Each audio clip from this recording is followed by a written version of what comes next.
शुद्धि संशोधन के अंतर्गत आज का टॉपिक है वर्ण तथा अव्यय संबंधी अशुद्धियाँ कैसे होती हैं, उनको कैसे शुद्ध करना है, कैसे पहचानना है, उनका अभ्यास करने के लिए भी दिया जाएगा।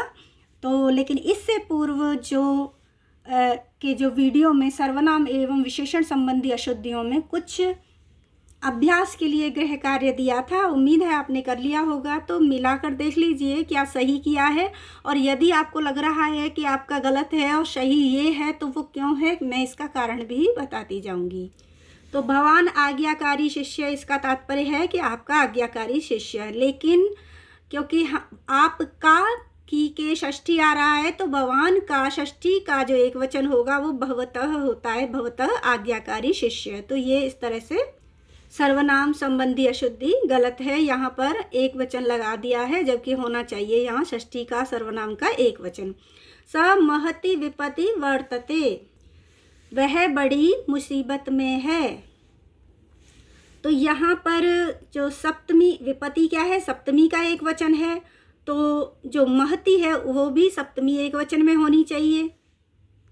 लेकिन ये इकारांत समझ के सप्तमी का एक वचन हो जाएगा, ये सोच के गलती करना सही नहीं है, क्योंकि जैसे महति नदी होता है उसकी तरह इसके रूप बनेंगे, और नदी का सप्तमी का क्या होता है, नद्याम, तो महति का क्या होगा, महत्याम।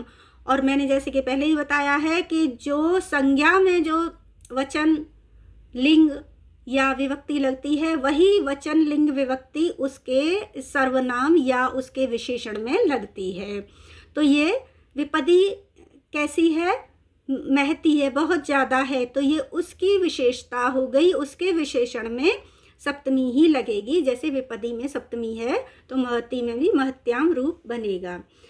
तानि वृक्षाणि पश्य, उन वृक्षों को देखो। यहाँ वृक्ष क्योंकि पुल्लिंग है और यहाँ नपुंसक लिंग लिखा है और उसी के अनुसार यहाँ सर्वनाम भी कर दिया है, इसलिए दोनों को ही शुद्ध करना होगा। तान वृक्षान पश्य, राम के रूपों की तरह।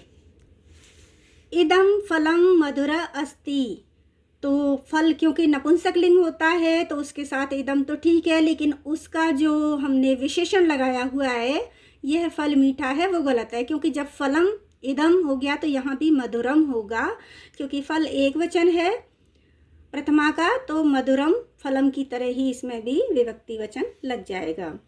स कृषकाः आंदोलनम कुर्वन्ति, वह किसान आंदोलन करते हैं। तो किसान क्योंकि कृषका बहुत सारे हैं अतः यहाँ पर ते आएगा, सतौ ते, स नहीं आएगा तो सर्वनाम अशुद्धि हो गई। यहाँ पर ते आएगा यानी वचन की, सर्वनाम के वचन की अशुद्धि है। कृषकाः बहुवचन है तो उसका सर्वनाम भी ते होगा, सतौ ते होता है ना, तो ते कृषकाः आंदोलनम कुर्वन्ति। अगला है तव लेखनम सुंदरा अस्ति, तुम्हारा लेखन सुंदर है या तुम्हारी लिखावट सुंदर है, तो तब तो ठीक है, सर्वनाम तो यहाँ ठीक है, लेकिन यहाँ विशेषण अशुद्ध है, क्योंकि लेखनम नपुंसक लिंग एक वचन है तो ये भी सुंदरम होगा ना कि सुंदरा। तो हिंदी के हिसाब से यदि आपने कर लिया है कि लिखाई सुंदर है तो स्त्रीलिंग नहीं समझना है, ध्यान देना है कि जो संज्ञा है उसमें कौन सा लिंग वचन विभक्ति लगी है उसी के अनुसार उसके विशेषण में और उस में लगेगी। ये तो क्योंकि करता है तो यहाँ तो संज्ञा है नहीं, अतः केवल सर्वनाम ही दे रखा है। रक्तवर्ण सूर्य, लाल रंग का सूर्य है, तो सूर्य प्रथमा एक वचन है तो रक्तवर्णा स्त्रीलिंग नहीं होगा, पुल्लिंग प्रथमा एक वचन रक्तवर्ण सूर्य। अब कुछ अशुद्धियाँ ऐसी भी होती हैं वर्ण संबंधी, यानी कि जो शब्द है उसमें वर्ण की अशुद्धि है, गलत वर्णों का प्रयोग कर लिया गया है। जैसे कि हम वाक्य के अनुसार समझ सकते हैं, जैसे कृष अगर लिख दिया, कृष्णा शब्द है, कृष्ण शब्द है, उसके शॉर्ट फॉर्म में बनाते हैं कृष, तो यदि ये कृष लिख दिया तो ये गलत हो जाएगा, क्योंकि इसका मतलब होता है दुर्बल। ये कृष लिखा तो ये वही कृष्ण की शॉर्ट फॉर्म में है, तो ये सही है, क्योंकि री की मात्रा और कृष्ण का में जो षटकोण वाला श आता है वही है।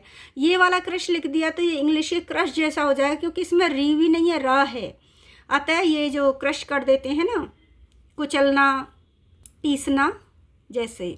तो वाक्य के अनुसार हमें यही शुद्धि को पहचानना होता है, इसी तरह की कुछ शुद्धियाँ होंगी जिनको कि हमें करना होगा।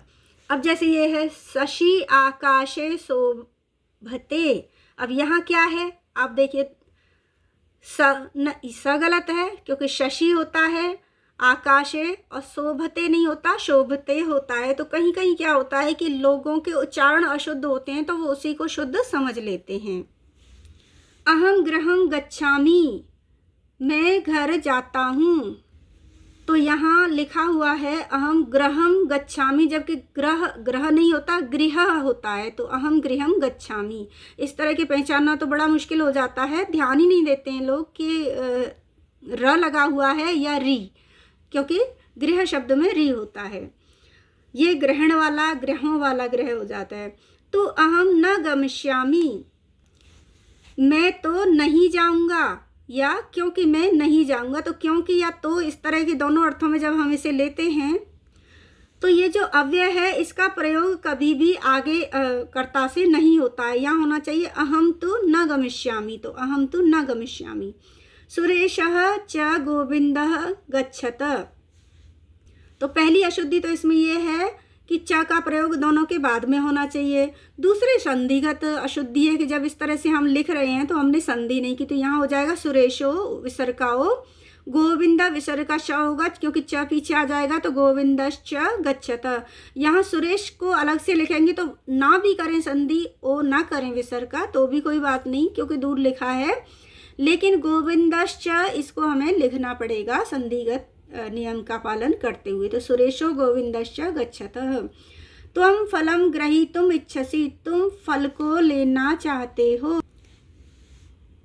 तो त्वं फलं गृहीतुम इच्छसि लिखा हुआ है, तो ग्रह में आता है ये, तो गृह शब्द में, जबकि ग्रह यानी ग्रहण करना उसमें र आ जाएगा, तो यहाँ होगा त्वं फलम ग्र। तो इस तरह की वर्ण संबंधी अशुद्धियां हैं कि री नहीं बल्कि र आना चाहिए। तो ग्रहीतुम इच्छसि। स प्रतिदिनस्य प्रातरियाति, वह रोजाना सुबह में जाता है। तो प्रति के योग में दिन में आएगी, द्वितीया ही आएगी, षष्ठी नहीं आएगी। और वैसे भी प्रति के साथ ये अव्यय बन जाता है। और प्रतिदिनम, रोजाना का अर्थ प्रतिदिनम ही होगा। और प्रातः सुबह में आता है, लोग बहुत से बोलते हैं लेकिन ऐसा नहीं होता, प्रातः आता है, बस इतना होगा। स प्रतिदिनम प्रातः याति। अगला है धनवान बुद्धिवंतम निंदति, धनवान लोग बुद्धिमान की निंदा करते हैं। निंदा के अर्थ में योग में यहाँ द्वितीया तो ठीक है षष्ठी के स्थान पर, लेकिन वर्ण संबंधी अशुद्धियाँ देखिए, धनमान नहीं होता, धनवान होता है। क्योंकि मैंने बताया था कि अकारांत शब्दों के पीछे जब मतुप प्रत्यय लगता है तो वह मान या वान में होता है, क्योंकि मतुप। लेकिन यदि अकारांत शब्दों के पीछे लगता है तो मतुप का मान न होकर वान हो जाता है। तो यहाँ होना चाहिए धनवान, बुद्धिवंतम। और यदि शब्द अकारांत नहीं है तो वान न होकर हो जाएगा मान। और द्वितीया में तो ये हो गया बुद्धिमान। अब द्वितीया में एक वचन बुद्धिमान का क्या बनेगा, बुद्धिमंतम। तो ये हो गया धनवान बुद्धिमंतम निंदति। तो यहाँ मान गलत है, वान होना चाहिए। यहाँ वंतम गलत है, मंतम होना चाहिए। सर्वा भवन्तु सुखिनः, सभी सुखी हों, सभी सुखी हों। यहाँ पर क्या है, ये वर्ण की अशुद्धि है, यहाँ सर्वे होना चाहिए, सर्वे भवन्तु सुखिनः। अब आप कुछ वाक्य लिखिए और उनको लिखने के बाद वीडियो को पॉज कर दीजिए और उसके बाद चालू कीजिए और मिलाकर देखिए कि क्या आपने इनकी शुद्धि सही की है। राजपुरुष अपराधिम तारयति, सिपाही अपराधी को मारता है। अहम अत्रे स्थामि, मैं यहाँ ठहरता हूँ। स माम अवदत स्म, उसने मुझसे कहा था या वह मुझसे बोला था। हरि बैकुंठम सेते, हरि बैकुंठ में सोते हैं। स कुत्र वसिष्यति, वह कहाँ रहेगा। कृष्णः गावा मोचति, कृष्ण गायों को छोड़ता है। अब आप वीडियो को पहले पॉज कीजिए, एक साइड में रखिए और फटाफट इनका जो शुद्धि है वो कर लीजिए। अब मिलाकर देखिए, राजपुरुषः अपराधिं ताड़यति, क्योंकि वाक्य क्या था, राजपुरुषः अपराधिं ताड़यति। ताड़यति, तारने का अर्थ क्या होता है, तार और ताड़ दो धातुएं हैं। तार का अर्थ है तारना, बेड़ा पार करना, रक्षा करना। रक्षा करना तो त्रा धातु होती है, ठीक है।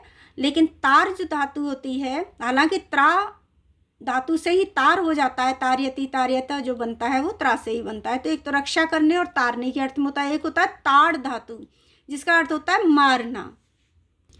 तो जो श्लोक की गलती होती आई है ना दोहे की, उसमें जैसे तुलसीदास ने क्या इतनी बड़ी बात कह दी स्त्रियों के लिए कि डोल गंवार शूद्र पशु नारी ये सब ताड़न के अधिकारी, वो ताड़न नहीं कहा, ये सब तारन के अधिकारी, अर्थात इन सब की रक्षा करनी चाहिए क्षत्रियों को या फिर मनुष्यों को, जिसके समक्ष इनमें से जो कुछ है उसकी तार रक्षा करनी चाहिए। ढोल, ढोर, ढोल मतलब बजाने वाला, वरना अन्यथा वो फट जाएगा। गंवार जो अज्ञानी हैं, जिनको कोई भी बहला सकता है, उनकी रक्षा करो। शूद्र जो पिछड़े हैं, जिनको रक्षा की ज़रूरत है, जो अपनी रक्षा स्वयं नहीं कर सकते। इसी प्रकार पशुओं की भी और स्त्रियों की भी, और इसलिए भी करनी चाहिए क्योंकि ये सभी हमारे हितकर होते हैं, हमारे हितैषी होते हैं। यदि ये रक्षित और सही रहेंगे, प्रसन्न रहेंगे, तो ही हमारा कल्याण होगा। अगला था अहम अत्रे स्थामि, तो स्था नहीं होता है, वो होता है तिष्ठामि। स्था धातु के जब रूप बनते हैं तो वो स्था नहीं रहता, वो तिष्ठति तिष्ठत तिष्ठन्ति इस तरह से हो जाता है। स्था का रूप चलाते समय तिष्ठ होगा, तो अहम अत्र तिष्ठामि। अगला था स माम अवदत स्म, स माम वदति स्म। तो देखिए, या तो केवल अवदत लिखना चाहिए था, स्म नहीं लगाना चाहिए, वो हो गया भूतकाल। लेकिन जब हम स्म लगाते हैं तो उसे हम वर्तमान काल में स्म लगाते हैं। वर्तमान काल में यदि स्म लगा दिया जाता है तो वो भूतकाल का यानी था का अर्थ देने लग जाता है। जैसे वने एको सिंह वसति स्म, वन में एक शेर रहता था, या वने एको सिंह अवसत ऐसे लिख सकते थे, या वने एक सिंह वसति स्म कर सकते हैं, यानी कि लट लकार में ही स्म यदि लगा दिया जाए तो वो भूतकाल का अर्थ दे देता है। लेकिन ऊपर क्या किया है हमने, अवदत स्म किया है, जो कि गलत है। जब अवदत लिख दिया तो स्म लिखने की आवश्यकता ही क्या है। हरि बैकुंठम शेते, क्योंकि ऊपर लिखा है सेते, स लिखा हुआ है जबकि श आना चाहिए। स कुत्र वस्यति, क्योंकि ऊपर क्या गलती की थी, वशिष्यति। वस धातु के जब रूप चलते हैं तो इष्य नहीं लगता, लृट लकार में, वह कहाँ रहेगा, तो वशिष्यति नहीं होगा। लृट लकार का वस धातु का रूप होता है वस्यति। कृष्ण गा मुंचति, तो मुच जो धातु होती है उसका जब रूप बनता है तो मोचती नहीं होता है, बल्कि वो हो जाता है मुंचती। कृष्ण गायों को मुंचती छोड़ता है। आगे और वीडियो देखने के लिए प्रोत्साहित करते रहिए। लाइक शेयर सब्सक्राइब करना ना भूलें, और यदि कोई भी शंका है तो उसके समाधान के लिए आप कमेंट बॉक्स में पूछ सकते हैं। धन्यवाद।